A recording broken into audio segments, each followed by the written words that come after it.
Audio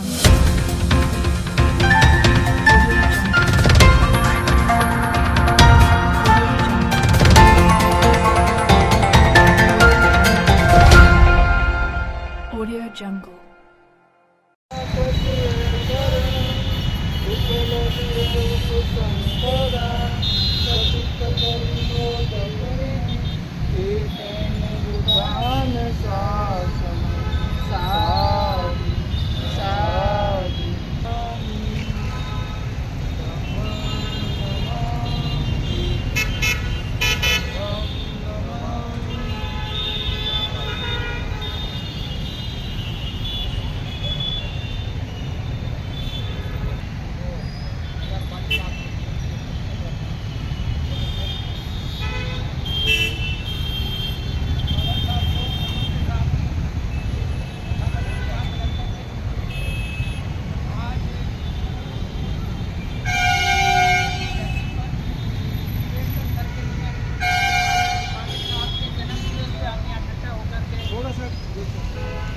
कार्यों के लिए उनको याद कर रहे हैं। बाबा साहब अम्बेडकर के साथ ही उनका जीवन रहा और उन्होंने बाबा साहब के सामने ये प्रतिज्ञा करी थी कि मैं आजीवन अपने जो है जीवन को मिशन को समर्पित रखूँगा।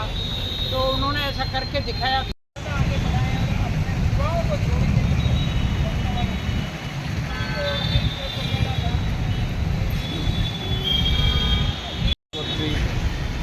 महिला व्यवधारक सभी बहुजन समाज के महापुरुषों को कोटि कोटि नमन। जैसा कि आज हम लोग यहाँ सरदार बाली साहब के 94वें जन्मदिन मनाने के लिए बाली साहब का जन्म जालंधर में हुआ, विदेशों में रहे, बाबा साहब के साथ भी उन्होंने काम किया।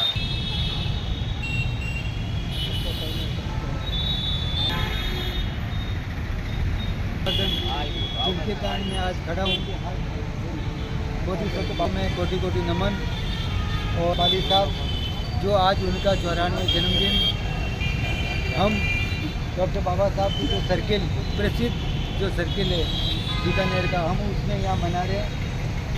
सभी महानुभावों, दल के सैनिकों और हमारे सेक्रेटरी पीसी गोयल साहब, हमारे जी मांगीलाल जी, तमाम और महिला जगत में हमारे रुक्मिणी जी, बहुत हम उनको मैं बहुत बहुत धन्यवाद चाहता हूँ कि आपको बाबा साहब के मिशन के लिए उन्होंने अपना पूरा जीवन दे दिया।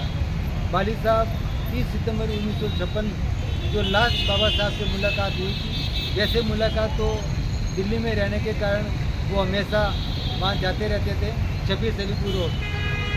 तो इस समय में जब बाबा साहब का जब परिनिर्वाण दिवस हो गया, परिनिर्वाण हो गया, उसके बाद में बाली साहब ने अपनी सरकारी जो सेवा PNT में आप थे, उन्होंने इस्तीफा देके पूरा बाबा साहब को जो आश्वासन दिया था कि मैं आपको मिशन को आजीवन जब तक मेरे में जान है मैं उसको पूरा करूंगा।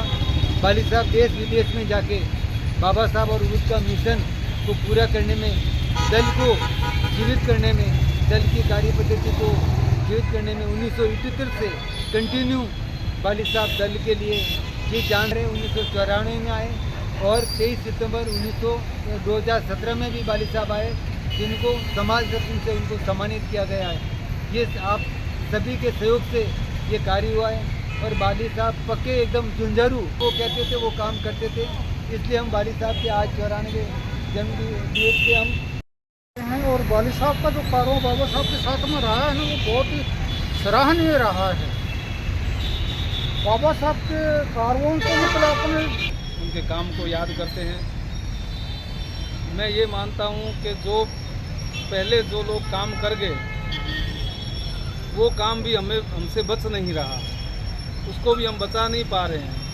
जो बाबा साहब या हमारे महापुरुष काम कर गए, अगर उनको भी हम बचा पाएँ तो मैं समझता हूँ कि तभी हमारा मूवमेंट जो है, ये आंदोलन जो है सफल होगा। आप आज देखो, अभी गूगल पे आ रहा है कि कौन है, तो आपको पता होना चाहिए कहाँ से हटा दिया गया। कुछ भी मनाएं, लेकिन जब तक हम संगठित नहीं होंगे, हम अभी तक एक दूसरे की बात काटने में ही रहते हैं। मैं किसी की आलोचना नहीं करता, लेकिन मैं ये बड़े दुख के साथ कहना होना चाहिए। वो काम संगठनों के बिखराव के कारण ऐसा हो रहा है। जिस आदमी के पास 32 डिग्रियां बाबा साहब अम्बेडकर के पास, उनका नाम हटाकर और गूगल पे उसका नाम आता है कि सबसे ज़्यादा पढ़ा लिखा कौन है, उसका नाम आ रहा है। पर भी सोचना है, यानी कि हमारा आंदोलन, हमारा मूवमेंट, हमारे महापुरुषों को किस तरह से नज़रअंदाज में लेखनी के माध्यम से देश विदेश तक बाबा साहब का नाम पहुंचाया। आज हम भी बात कर रहे हैं, हम तक भी इनका साहित्य पढ़ने को मिला।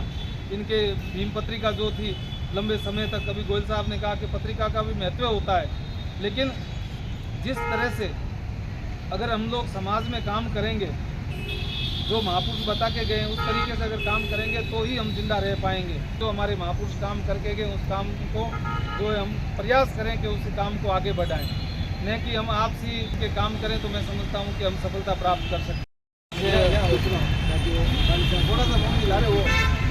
आज ऑल इंडिया स्वतंत्रता सैनिक दल के तत्वाधान में भारत डॉक्टर भीमराव अम्बेडकर सर्किल पर आज हम जन्मदिन मनाने में इकट्ठे हुए हैं और बहुत ही गौरव का विषय है कि आज उस शख्सियत का जन्मदिन मना रहे हैं जिन्होंने अपने जीवन काल में बाबा साहब को जो है वचन दिया और उस वचन के अनुसार जो है उन्होंने जीवन भर अंतिम सांस तक जो है उनके कार्यों को आगे बढ़ाने का काम किया। तो मैं समझता हूँ कि जैसे उनकी किताबों को पढ़ा और एक बार उनसे रूबरू होने का भी मुझे अवसर मिला, तो ये समझ में आया कि उनका एक साफ संदेश था कि हम किसी भी काम को हाथ में लें। जय भी मनोहर, आप इस अवसर पर सब पधारें, आपको बहुत बहुत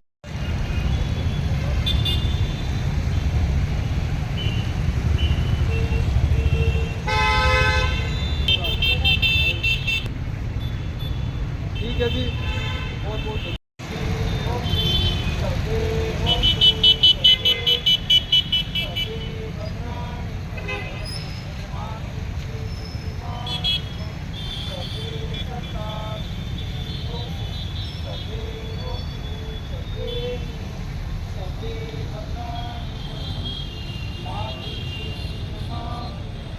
दुनिया के सभी प्राणी सुखी हो, सभी का कल्याण हो, सभी को कल्याण का मार्ग मिले, किसी को कोई दुख ना हो। दुनिया के सभी प्राणी सुखी हो, सभी का कल्याण हो, सभी को कल्याण का मार्ग मिले, किसी को कोई दुख ना हो। दुनिया के सभी प्राणी सुखी हो, सभी का कल्याण हो, सभी को कल्याण का मार्ग मिले, किसी को कोई दुख ना हो।